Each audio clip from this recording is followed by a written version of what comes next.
उनका मकसद यह था कि भारत और पाकिस्तान का एक हाइफिनेशन होना, यह था उनका मकसद। लेकिन सर, मुझे दुख है कि आज राजनाथ सिंह जी ने सैनिकों की बात तो की, लेकिन जो हमारे भारत की जो आवाम है, जो जनता है, जो उन्होंने पाकिस्तान के दहशतगर्दों का पूरी जो मंशा है उस पर उन्होंने पूरा नकारा, और हम एकजुट रहे। हम मुझे भारतीय होने का गर्व है। हमने देखा वैसारण में कि किस प्रकार से जम्मू और कश्मीर के लोगों ने पूरे देश भर से आए हुए जितने भी पर्यटक थे उनकी मदद की। हमने ये देखा कि किस प्रकार से देश भर के जो पर्यटक जो जम्मू कश्मीर में थे उन्होंने अपने जम्मू कश्मीर के भाइयों को धन्यवाद दिया। हमने ये भी देखा कि कैसी एक विधवा हिमांशी नरवाल ने कहा कि मैं नहीं चाहती कि मेरे जो पति जिसको लेके आज राजनीति हो रही है उसके शव पर देश में हिंदू मुसलमान की राजनीति हो, मैं नहीं चाहती। यह है हमारी देश की संस्कृति और यह था मंशा पाकिस्तान का। और मैं ये भी गर्व महसूस करता हूं कि सारे विपक्षी राजनीति दल हम सब एकजुट होकर, राहुल गांधी जी ने एक साफ साफ कहा कि हम सरकार के साथ हैं और सरकार को पाकिस्तान को एक ठोस मजबूत कदम देना ही पड़ेगा। लेकिन देश ये भी जानना चाहता है, वे 26 लोग जो जिनके परिवारों में आज कोई गुजर गया, वे ये भी जानना चाहता है कि 100 दिन गुजर गए और वे 5 दहशतगर्दियों को यह सरकार पकड़ नहीं पाई।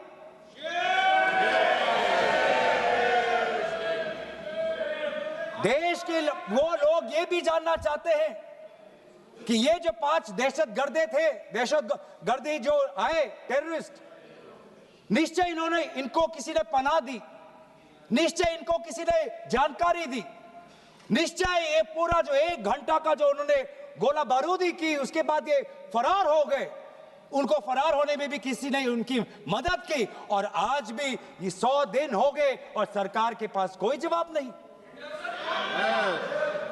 आज आपके पास ड्रोन है, आपके पास पेगासस है, आपके पास सैटेलाइट है, वहां पे सीआरपीएफ है, वहां पे बीएसएफ है, वहां पे सीआईएसएफ है, वहां पे आदरणीय गृह मंत्री कुछ दिन पहले ही गए थे पूरा रिव्यू लेने के लिए और आप किसी को पकड़ नहीं पाए। ये कैसी है, ये कैसा बंदोबस्त? आपने कहा कि आर्टिकल 370 के चले जाने के बाद जम्मू कश्मीर सेफ है, जम्मू कश्मीर में आइए, लोग आए, लोगों ने अपने आप को सुरक्षित महसूस किया। लेकिन बेसारन में देखा कि कितने वो निहत्थे थे, कितने वो असहाय थे कि लगभग 1 घंटा लगा एक एम्बुलेंस उनके पास पहुंचने के लिए। पुलिस पर अगर आर्मी भी आई तो चल के आई। और सर, मैं वो नजारा भूल नहीं सकता, एक मां और एक बेटी चल के नीचे आ रही थी, एक भारत के सिपाही को देखा और सिपाही को देखकर वो रो पड़े, खुशी से नहीं डर से, क्योंकि उनको लगा कि वे दहशतगर्द जिन्होंने सिपाहियों का यूनिफॉर्म पहनकर वहां पर लोगों को मारा, आज वही दहशतगर्द आज पहाड़ के नीचे उनका इंतजार कर। उस भारत के सिपाही को कहना पड़ा कि मैं भारतीय हूं, तुम डरो मत, मैं भारतीय हूं, तुम सेफ हो, सुरक्षित हो। ऐसा दहशत उन्होंने महसूस किया। इस दहशत के ऊपर, इस डर के ऊपर आदरणीय राजनाथ सिंह एक शब्द तो कहते, आप एक शब्द तो कहते, ये आपकी भी जिम्मेवारी है राजनाथ जी, ये आपकी भी जिम्मेवारी है, रक्षा मंत्रालय का भी जिम्मेवारी है। बार बार हम ये देख रहे हैं सर कि आदरणीय गृह मंत्री जाते हैं, कहते हैं कि बहुत अच्छा बंदोबस्त हो गया है, टेररिज्म के हमने उनकी रीढ़ की हड्डी तोड़ दी। तब भी उरी होता है, तब भी बालाकोट, तब भी पुलवामा होता है, तब भी पहलगाम होता है। अंत में जाके जिम्मेवारी कौन लेता है? जम्मू कश्मीर के लेफ्टिनेंट गवर्नर नहीं। अगर जिम्मेवारी किसको लेनी पड़ेगी तो आदरणीय गृह मंत्री आपको लेनी पड़ेगी, नैतिक जिम्मेवारी आपको लेनी पड़ेगी। आप आप लेफ्टिनेंट गवर्नर के पीछे नहीं छुप सकते। आप लेफ्टिनेंट गवर्नर के पीछे ये केंद्र सरकार नहीं छुप सकती, क्योंकि गृह मंत्री खुद वहां पे थे कुछ ही हफ्ते पहले। खुद उन्होंने सिक्योरिटी का रिव्यू लिया कि आपके पास जानकारी नहीं थी। और सर, ये सरकार इतनी कमजोर, ये सरकार इतनी बुज़दिल कि आज उन्होंने इस सर में, क्योंकि उन्होंने अगर इसका किसी का दोष दिया तो टूर ऑपरेटर्स को दोष दिया कि टूर ऑपरेटर्स बिना अनुमति के द्वारा, बिना लाइसेंसेस के द्वारा लोगों को बेसहारा ले जा रहे, हमें तो पता ही नहीं था। ये है इनका कारण, ये बताना चाहते हैं। तो सर, यही तो दुख की बात है कि कहीं ना कहीं एक सरकार में एक अहंकार आ चुका है। इंटेलिजेंस और सिक्योरिटी जो फ्रेमवर्क है, एस्टैब्लिशमेंट है, जो लोग हैं जो निर्णय लेते हैं इंटेलिजेंस और सिक्योरिटी की, आज उनमें एक अहंकार आ गया है कि चाहे जितनी भी बड़ी गलती हो उन पर कोई सवाल नहीं उठा सकता। लेकिन आज हम सवाल उठा रहे हैं, आज हम सवाल उठा रहे हैं, आज हम सवाल उठाएंगे। प्रधानमंत्री मोदी जी, आपको, आप सऊदी अरब में थे, आप जब वापस आते आपका पहला नैतिक कर्तव्य होता कि पहलगाम आप जाते, लेकिन आप पहलगाम नहीं गए। एक सरकारी कार्यवाही के लिए आप बिहार गए और चुनावी भाषण दिया। देश के मुखिया सऊदी अरब में थे, पूरा कार्यक्रम उन्हें संपूर्ण किया, वापस आए और वो पहलगाम भी नहीं जा पाए और बिहार में जाके चुनावी भाषण दे रहे हैं। अगर पहलगाम में कोई गया तो हमारा नेता राहुल गांधी गया। अगर पहलगाम में जो लोगों की मृत्यु हुई उनके लिए अगर शहादत की मांग कोई कर रहा है तो हमारा दल का नेता राहुल गांधी कर रहा है। राहुल गांधी जी बदामी के कंटोनमेंट में गए। सर, मैं बोलूं? Sir, house in order. Sir, house in order में sir, house is not in order में रहेगा सर। टाइम लेकिन आप तथ्यों पे बोलें, गलत सूचना नहीं दे सदन में, गलत सूचना नहीं मत दे। हम बोलिए, इसके ऑर्डर में लाइए सर। कोई सदन में गलत तथ्य नहीं रख सकते आप। सर मैं बोलूं सर, कैमरा आएगा मेरे पे।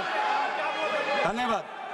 आदरणीय अध्यक्ष महोदय, आदरणीय अध्यक्ष महोदय, अब बात आती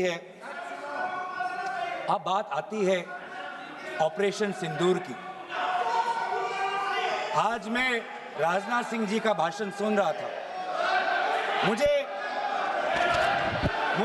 पता नहीं चल रहा था कि राजनाथ सिंह जी जो भाषण दे रहे थे वो किस समय का उजागर कर रहे थे, वो किस समय का उजागर कर रहे थे, वो किस समय का उजागर कर रहे थे। क्या वो 2016 के बाद क्या उन्होंने ये नहीं कहा कि हम घुस के मारेंगे और पाकिस्तान को आज वो उनका जो भी टेररिस्ट इंफ्रास्ट्रक्चर है उसको खत्म कर देंगे? वही बातें तब की, वही बातें पुलवामा की बात की कि पुलवामा के बाद आज हमने, हमारे लड़ाकू जहाज अब गए हैं, अब पाकिस्तान अब कभी भी भारत पर उंगली नहीं दिखा सकता। और उसके बाद आज दोबारा वही बातें कर रहे हैं, आज दोबारा वही बातें कर रहे हैं कि हम घुस के मारे, हमने ये किया, फलाना किया। और ये अब भी कह रहे हैं कि ऑपरेशन सिंदूर कंप्लीट नहीं हुआ, अधूरा है, क्योंकि कल को जाके दोबारा पाकिस्तान कर सकता है। ये खुद कह रहे हैं, ये खुद कह रहे हैं, ये खुद कह रहे हैं कि इसके पश्चात भी पाकिस्तान कल को जाके कर सकता है। तो ये कैसा, ये जो सफल कैसे हुआ, फिर क्या सफल हुआ? आज ये खुद कह रहे हैं कि हमारा मकसद युद्ध का नहीं था। हम पूछना चाहते क्यों नहीं था, होना चाहिए था। आज उन्होंने खुद कहा कि हमारा मकसद जमीन लेने का नहीं था। क्यों नहीं था? पाकिस्तान ऑक्यूपाइड कश्मीर अगर आज नहीं लेंगे तो कब लेंगे? ये उन्होंने खुद कहा, इन्होंने खुद कहा कि हमारा मकसद था टेररिस्ट के इंफ्रास्ट्रक्चर पर आक्रमण करना। तो क्या हमने उरी के समय नहीं किया? क्या हमने पुलवामा के समय नहीं किया? लेकिन उसके पश्चात भी पाकिस्तान का इतना साहस कि आज उन्होंने पहलगाम में जो पिछले 20 वर्षों में हमारे भारतीय नागरिकों पर सबसे दर्दनाक अगर हमला हुआ है तो आपके समय पे हुआ है। आपके समय में उरी हुआ, आपके समय में पुलवामा हुआ और आपके समय में आज पहलगाम हो रहा है। कुछ बातों का उजागर किया, कुछ किताबों का भी उजागर किया। ये नई प्रक्रिया है सर, हर चर्चा में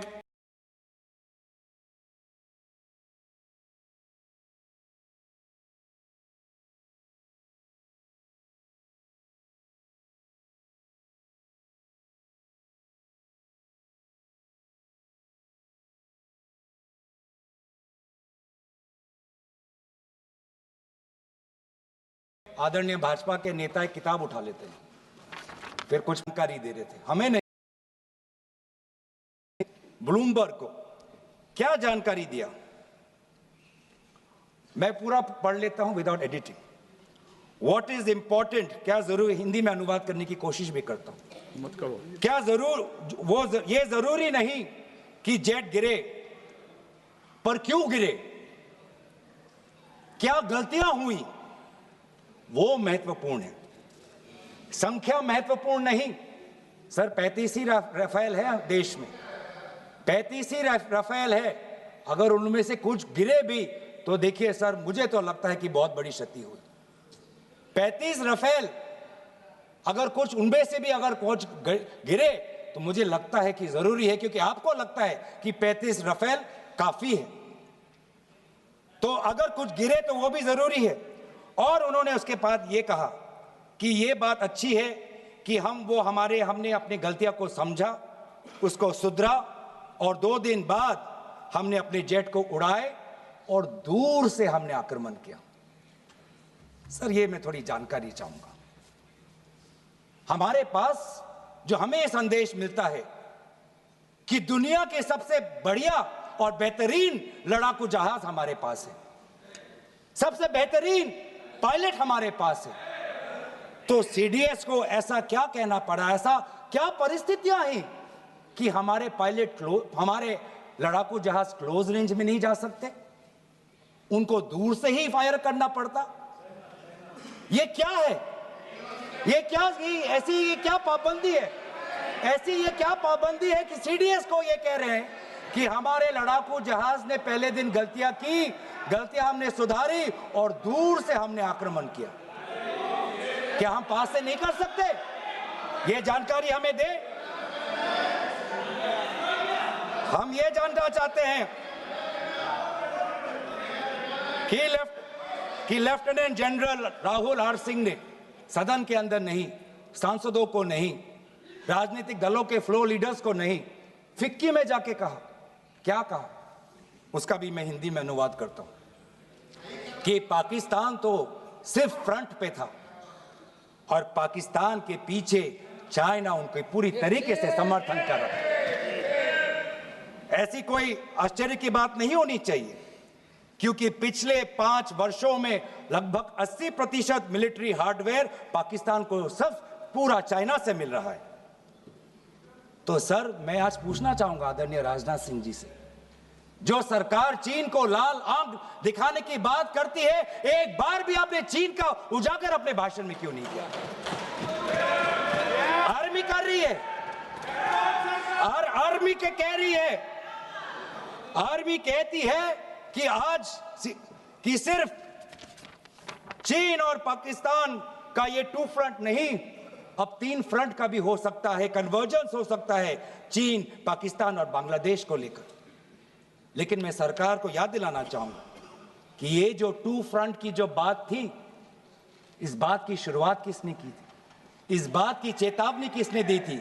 इस बात की चेतावनी इसी सदन में हमारे दल के नेता राहुल गांधी जी ने दी थी। और यही हम जानना चाहते हैं, कि आज जो युद्ध हुआ इसमें पाकिस्तान को चीन से कितना समर्थन मिल रहा है, हम सेना से नहीं, आज हम आदरणीय राजनाथ सिंह जी से और प्रधानमंत्री मोदी जी से जानना चाहते हैं।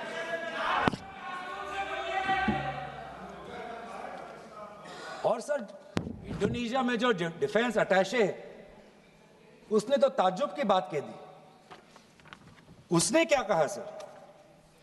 India defence attaché group captain Shiv Kumar ने, हिंदी में दोबारा अनुवाद करता हूं, कि भारत ने लड़ाकू जहाज खोए तो खोए इसलिए क्योंकि कुछ मिलिट्री टारगेट्स पर आक्रमण करने पर पाबंदी थी। क्यों? क्या पाबंदी थी? ऐसे क्या ये राजनीतिक कंस्ट्रेंट्स थे? आपने कहा कि 9 टारगेट पे हमने आक्रमण किया, लेकिन हमें यह भी सूत्रों से जानकारी और मीडिया में आया है, और लेफ्टिनेंट जनरल राहुल सिंह ने खुद कहा कि पहले 21 टारगेट्स चुने गए थे और 21 से फिर 9 हुए। क्यों हुए? क्यों हुए? आज मैं ये जानना चाहता हूं कि पिछले 20 वर्ष में सबसे घातक आक्रमण हमारे महिलाओं पर हुआ, हमारे बच्चों पर हुआ, भारत के आत्मा पर हुई। हमने सब ने वो दहशत को अनुभव किया, हम सब एकजुट हुए, हमने पूरी तरीके से समर्थन प्रधानमंत्री मोदी जी को दी कि अब जाइए। और ऐसा एक माहौल बन चुका था कि देश किसी भी कीमत चुकाने के लिए तैयार था। पूरा देश प्रधानमंत्री मोदी जी के साथ था, विपक्ष प्रधानमंत्री मोदी जी के साथ था। और अचानक 10 मई के दिन पे हमारे राष्ट्रदूत कहते हैं कि हम पाकिस्तान पर हमला करेंगे, और शाम के 10 मई को सूचना आती है कि पाकिस्तान के साथ अब युद्ध पर हम परिणाम दे रहे हैं, सीज फायर हो गया। क्यों हुआ? हम आदरणीय प्रधानमंत्री मोदी जी से जानना चाहते थे, अगर पाकिस्तान वाकई में अपने घुटने टिकने के लिए तैयार था तो आपने क्यों रुका? आप क्यों रुके? और किसके सामने आप झुके? किसके सामने आपने सरेंडर किया? किसके सामने आपने सरेंडर किया? वो अमेरिका के राष्ट्रपति जो 26 बार आज कह चुके हैं कि व्यापार को लेकर उन्होंने भारत और पाकिस्तान को सतर्क किया और दोनों को मजबूर किया कि वो इस जंग को छोड़े। 26 बार। आज राष्ट्रपति ट्रंप खुद कहते हैं कि 5-6 जेट गिरे हैं। एक जेट करोड़ अरब रुपयों का है, मिलियंस एंड मिलियंस का है। इसलिए हम जानना चाहते हैं, आज हमें स्पष्ट रूप से आदरणीय राजनाथ सिंह जी बताएं, देश पर विश्वास करें, देश में वो साहस है सच्चाई सुनने की। आज आप बताएं कितने लड़ाकू जहाज गिरे? हमारे में वो साहस है, क्योंकि ये सूचना, ये सच्चाई सिर्फ देश के नागरिकों के लिए नहीं, ये सूचना, ये सच्चाई हमें देश के जवानों को भी देना है। आज उनसे भी झूठ कहा जा रहा है, उनके बीच में भी भ्रम फैलाया जा रहा है। हम उनकी जो सच्चाई है आज हम सदन के अंदर लाना चाहते हैं।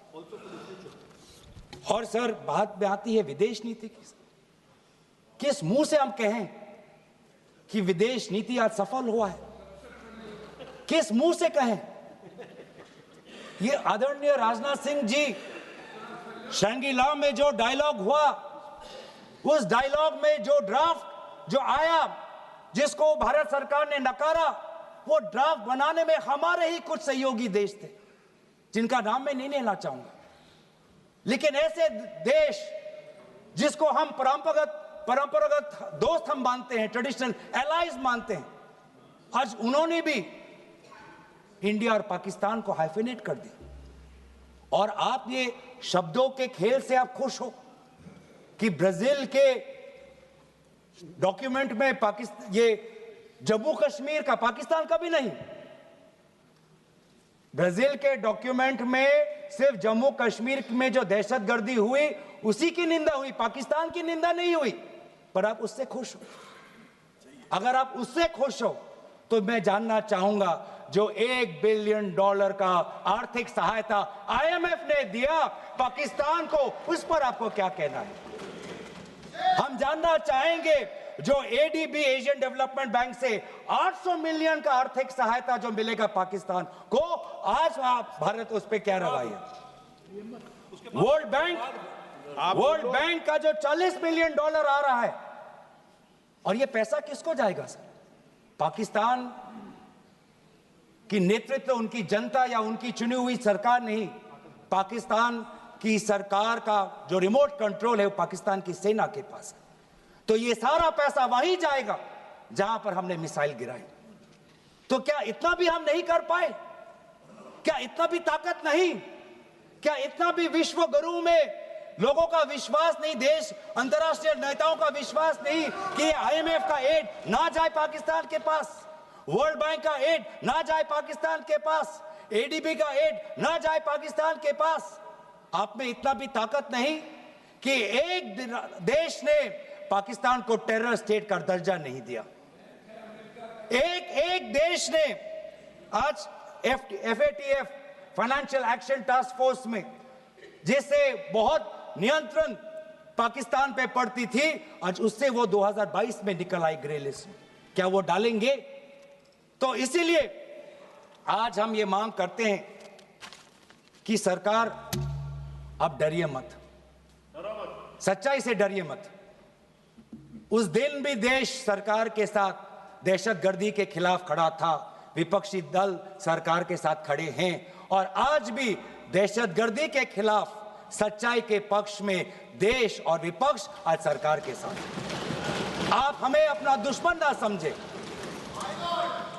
हम सरकार के दुश्मन नहीं हैं, हम अपने देश के पक्ष में बोल रहे हैं, जवानों के पक्ष में बोल रहे हैं, पर आप हमें कृपया सच्चाई देने का हमें वो सम्मान दीजिए। सच्चाई सुनने का अधिकार हमारा है, और जितने बार आप झूठ और भ्रम फैलाएंगे, हम उतनी बार आपको पूछते जाएंगे कि आपने क्या किया। और इसीलिए आज मैं खड़ा हूं। अपेक्षा बहुत की थी कि पहलगाम का उजागर होगा, आदरणीय गृह मंत्री नैतिक जिम्मेवारी लेंगे, राष्ट्रीय सुरक्षा सलाहकार नैतिक जिम्मेवारी लेंगे, और प्रधानमंत्री मोदी जी कहेंगे क्यों उन्होंने ऑपरेशन सिंदूर जो अंतिम अंजाम था, हमें तो मीडिया में सुनते हुए ऐसा लगा कि हम कराची में उठेंगे। मीडिया में हमारे भारत की मीडिया जो जिनको सूचना आपसे ही मिलती है, उनका सुनने में लगा कि आज तो हम फतह करके ही रहेंगे, लेकिन पता चला कि नहीं, कहीं ना कहीं हमारे पैर डगमगा गए, और जो अंतिम परिणाम था उससे पीछे हम हट गए।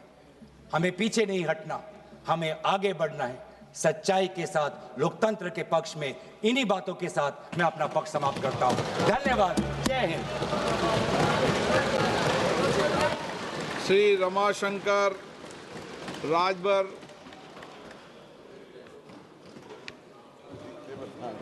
रुकिए आ जाएगा। चलिए बोलिए। आभारी हूँ अध्यक्ष जी। और देश और उत्तर प्रदेश में पीड़ितों की आवाज़ और PDA के नेता हमारे राष्ट्रीय